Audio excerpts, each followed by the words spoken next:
আমরা এবার বেরিয়ে পড়েছি সাঁতরা নার্সারির উদ্দেশ্যে। ঠিক আছে, কে কে আছি দেখাচ্ছি। আগে দেখিয়ে নিই, এই যে আমাদের কাজের মেসো সকালবেলা ঘুম থেকে উঠে নিজের বাড়ি ঝাঁট দিয়েছে, লোকের বাড়ি ঝাঁট দিয়েছে, তারপরে ইয়ে করেছে কি বলে সমস্ত আরও কাজকর্ম, কাঠের কাজকর্ম করেছে, তারপরে মাকে স্নান করিয়েছে, বাথরুম করিয়েছে, সব করিয়েছে। ঠিক আছে, করানোর পরে আপাতত আমাদের গাড়ি চালিয়ে নিয়ে যাচ্ছে সাঁতরা নার্সারি। হ্যাঁ, ক্যামেরাটা একটুখানি ভুল জায়গায় ধরা আছে বলে একটু এদিক ওদিক হতে পারে, সেটা একটু সবাই সহ্য করে নিও।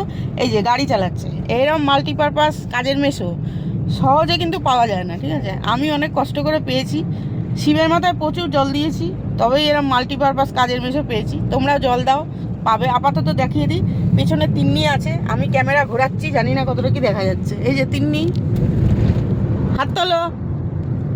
আচ্ছা, জানি না দেখা গেল নাকি, আমি তো দেখতে পাচ্ছি না। এই আপাতত গাড়ি চালাচ্ছে, আর এই হলো আমরা যাচ্ছি সাঁতরা নার্সারি। সাঁতরা নার্সারিটা কোথায় আছে অনেকেই আমাকে জিজ্ঞেস করেছে, আমি তাই বলে দিই। সাঁতরা নার্সারিটা আছে হাই রোডে উঠেই, আমাদের সামনগর দিয়ে ঢুকে হাই রোডে উঠেই রিলায়েন্স পেট্রোল পাম্প আছে, রিলায়েন্স পেট্রোল পাম্পের জাস্ট পরেই আছে সাঁতরা নার্সারি। সেখান থেকে আমরা গাছগুলো কিনেছিলাম।